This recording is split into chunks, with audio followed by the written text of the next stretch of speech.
Welcome to another episode of Inspiring Life, where leaders, influencers, first time authors, and entrepreneurs spill the lessons, laughs, and aha moments that just might spark your next big idea. Hi, I'm your host, May Gomez.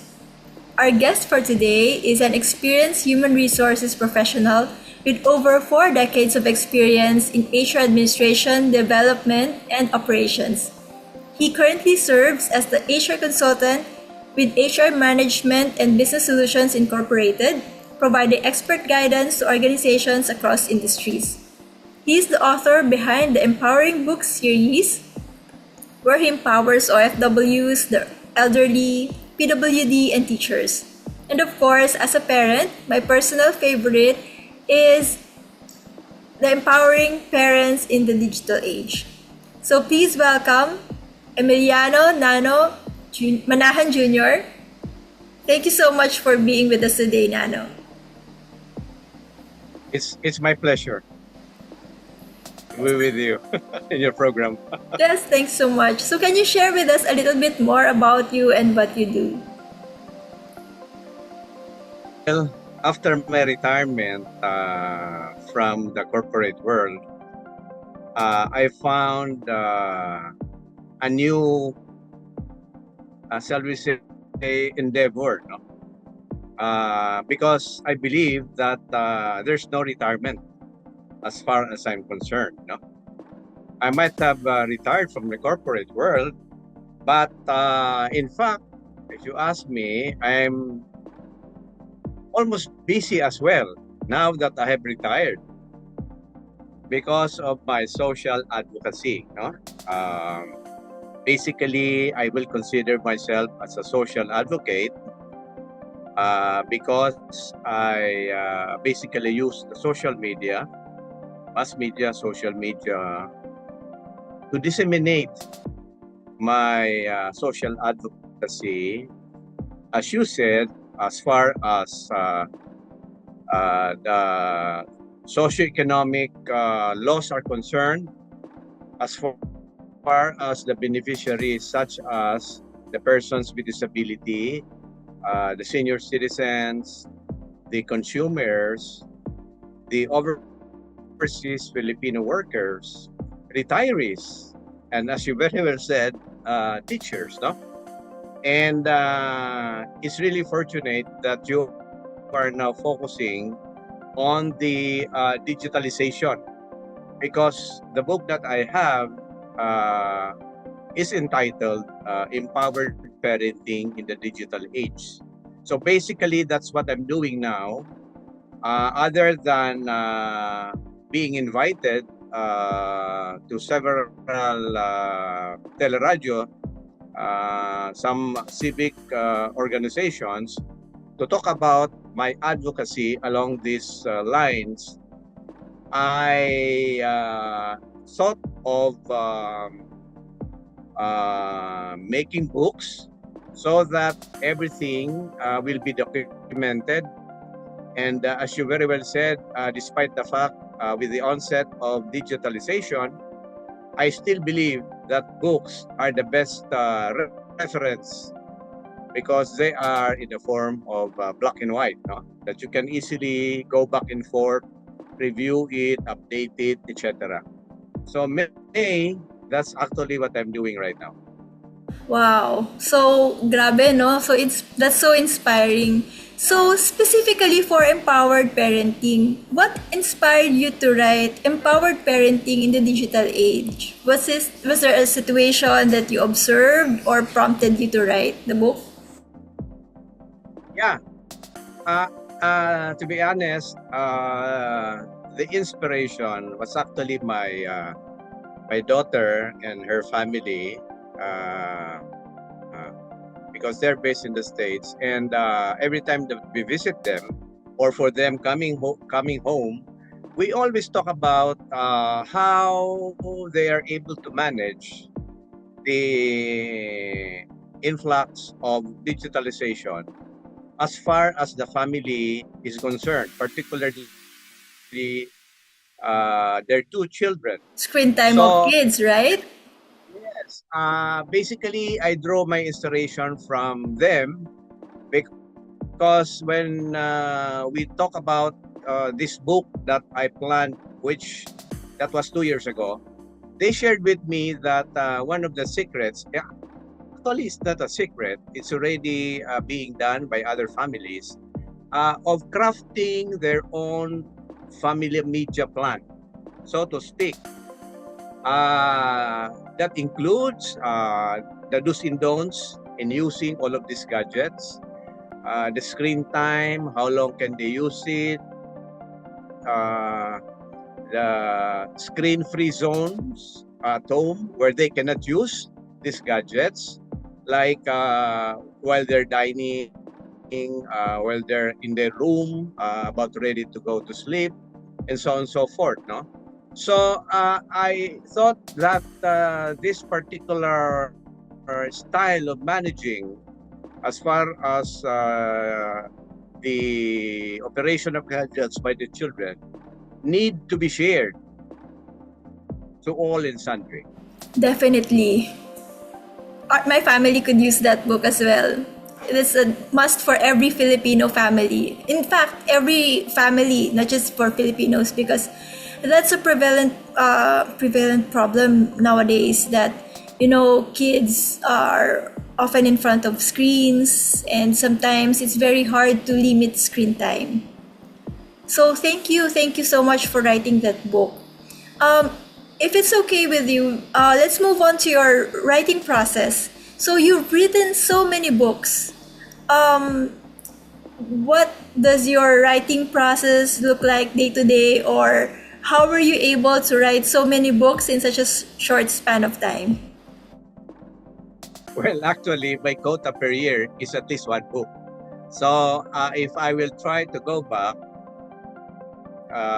when I started my maiden book, that was about empowering the persons with disabilities. That was in 2018. Okay, so you're asking me now, how do I do it? What are the process, no? The steps and everything. I already mentioned that one of the most important factor is that you have to have an inspiration. Okay, in other words, I drew this inspiration aside from that particular example when we talk about digitalization as far as that book is concerned. Part of this also emanated from the maiden book of my wife. I hope you don't mind me saying. When she came up with the book on Know Your Benefits, that was in 2013, wherein she described the various socioeconomic laws pertaining to various beneficiaries, the so-called the lost, and the least.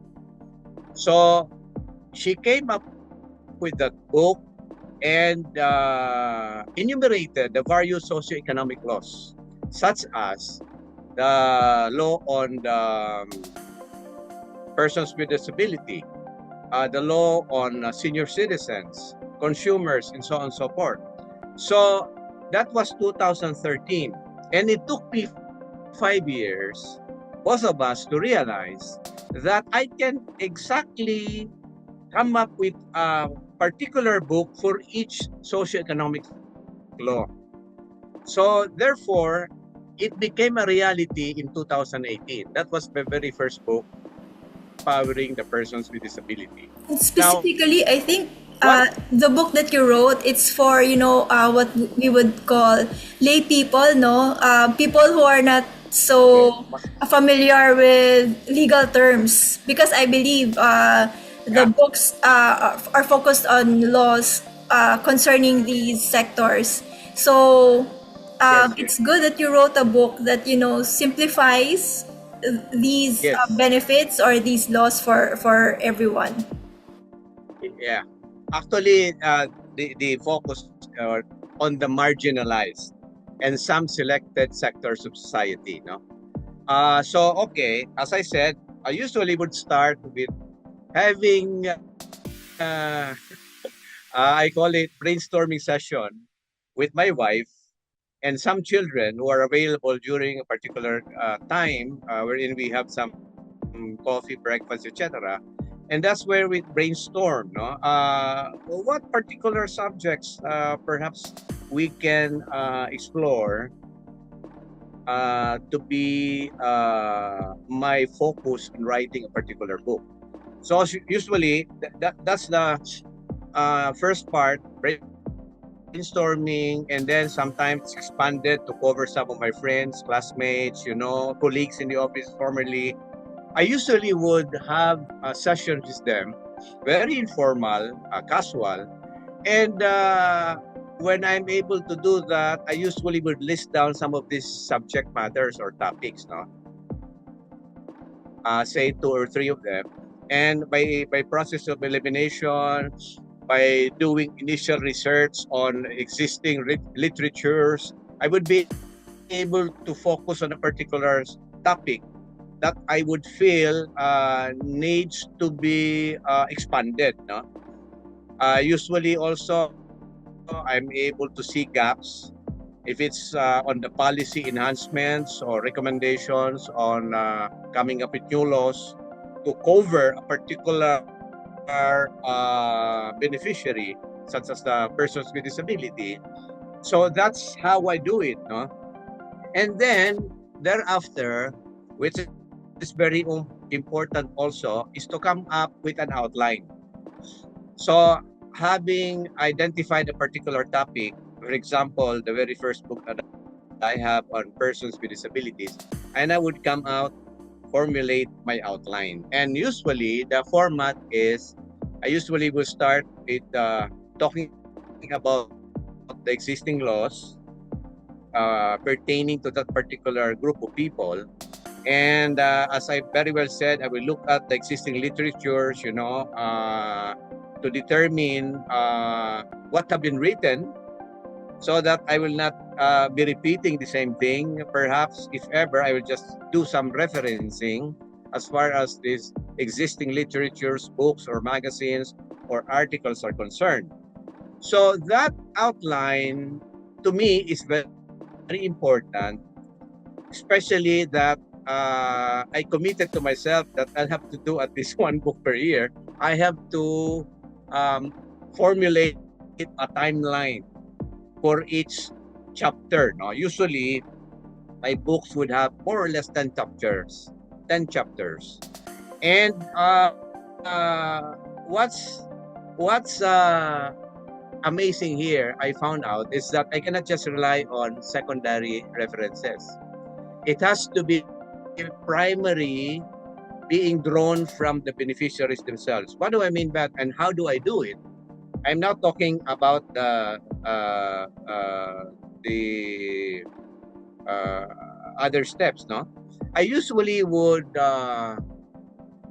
request and formulate a particular survey. It could be mini survey on particular subject, and I would do it online or sometimes face to face. I will find time to have brainstorming sessions with some friends and to try to validate whether the outline has the value. No, meaning the question that I usually would ask is, what's in it for me? If I am the reader, of course I need to be able to determine whether my interest will be generated. If there are new skills that I will learn, some information that I need to know, some updates about the particular benefits accruing to a particular beneficiary group, etc., etc. So after that, then I start making a lot of, they call it journaling. I have my notebook. I usually carry it with me. So on any opportunity that I have, if I'm able to stumble on new ideas, if I'm able to generate information from friends, aside from the survey, then I would capture all of them. to me, the survey has always been a very important factor, so that the inputs to my book in the form of, I call it case studies or stories, would be really very credible and relevant. Thank you so much. Those are wonderful insights, no, in the book writing process. So, my next question is, you mentioned a lot of research, a lot of brainstorming, and I think when you mentioned talking to friends or brainstorming with friends, these are friends in the industry or I mean the sector you are working on, right? Yes, Yeah. yes, So my yes, next you're question right. would You're right. be, how do you balance research and writing and your personal life without burning out? That's a very nice question. Actually, when I was reading that, I really was challenged to have self-reflection, because I myself is wondering, how do I really do it? I might have been doing it over the years, but because it's now my ninth book that I have just launched a week ago, I don't even have anymore the sense to sort of determine, you know, uh, what keeps me going. But I think, going back to your question, I always find time, the traditional concept of work-life balance, as we said. In my case, I do some blending, no, harmony. Because the work-life balance, if I'll be a little technical about it, usually would split time 50-50, 50% to your work, 50% to your personal life. But in my case, I have to be very flexible. Meaning, when I say harmony, it could be 70-30, it could be 60-40 at any given point in time, depending on the Depending on the priority that I need situation, to focus right? on. Depending on the season, right? Yeah. It has to be very flexible, because there has to be harmony. Otherwise, I'll probably I'll probably be burnt out I can only imagine focusing if you on just will, one thing. yeah. If you have a date Yeah, with Justice Catherine and you will tell her, wait, honey, we've exceeded the 50% time for our date. I now have to work on my book. I can uh, only imagine what she will tell you.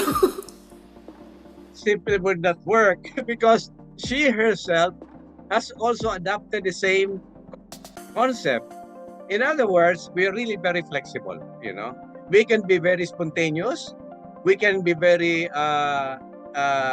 meticulous in terms of coming up with plans, short term maybe, but we can as well be very spontaneous, because we always say spontaneity is the spice of life.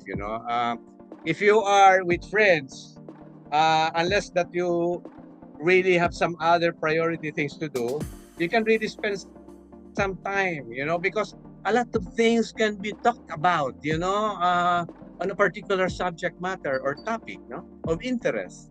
So this is where I draw actually my zest, my inspiration. In fact, when I read some comments to my messenger text and everything, I always would say, it just don't know it, but all your comments are practically inspiring me more to do more. In other words, it's always to me, it's always a blessing to be able to listen, to be able to read, to be able to generate interaction, reaction, because that is where I feel that I generate more energy, you know, more inspiration to do more. So that's why, in fact, a friend of mine said, Nano, tireless, no? Sabi ko, no, I'm not tired. In fact, I'm enjoying what I'm doing because I can pace myself depending on the situation, because I'm very flexible in terms of my schedule. That's so nice to hear. And of course, congratulations on your new books. Can you please share with us maybe a message for aspiring authors. So if you have a tip to share or maybe a few sentences to share to an aspiring author who wants to get started on writing a book but doesn't know how or where to start, or maybe the motivation, they're feeling self-doubt, how were you able to deal with it when you were first starting out? Yeah, as I said, of course, the first book is always difficult, but after the publication of my first book, it turned out that everything else just come into play.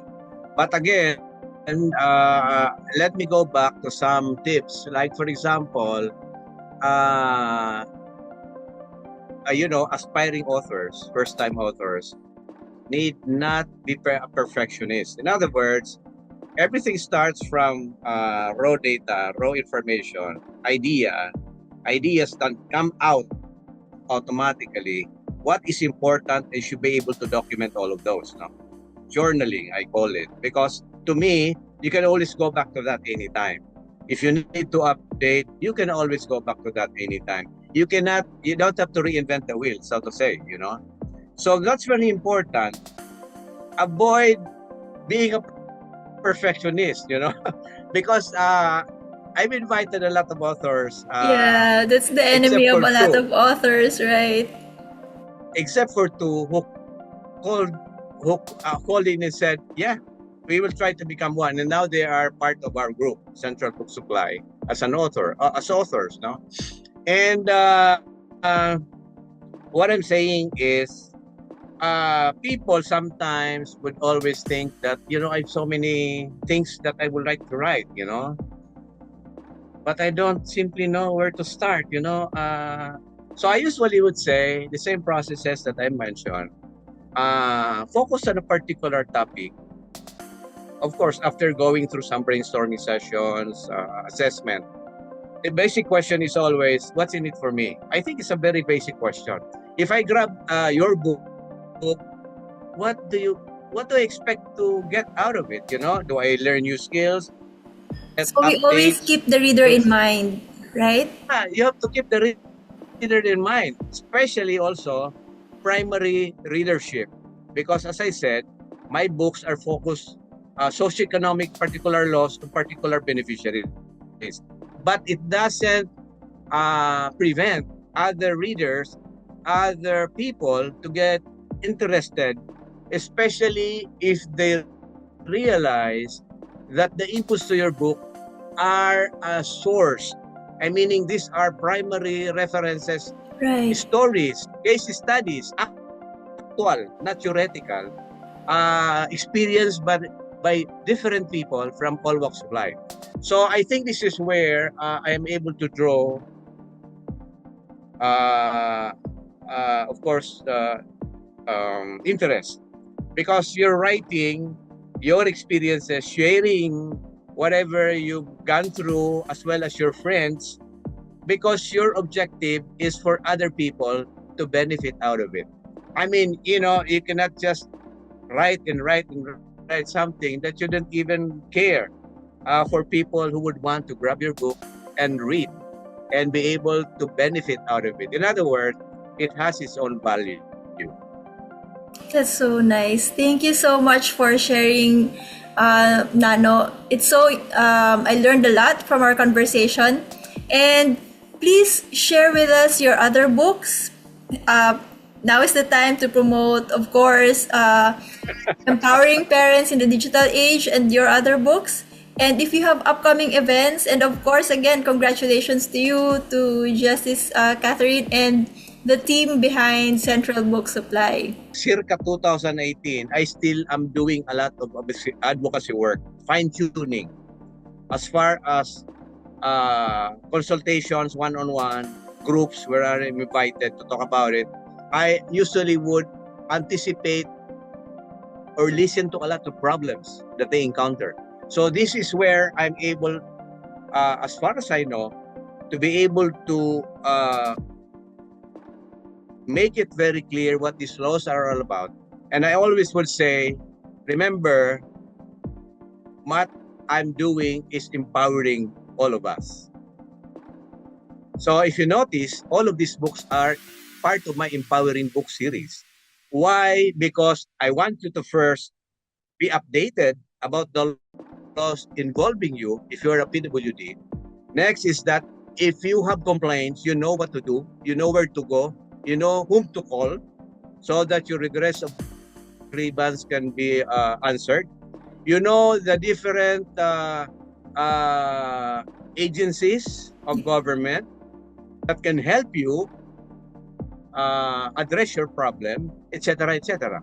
So this is part of the Empowering Book series. The second one, I think it's a little bit controversial,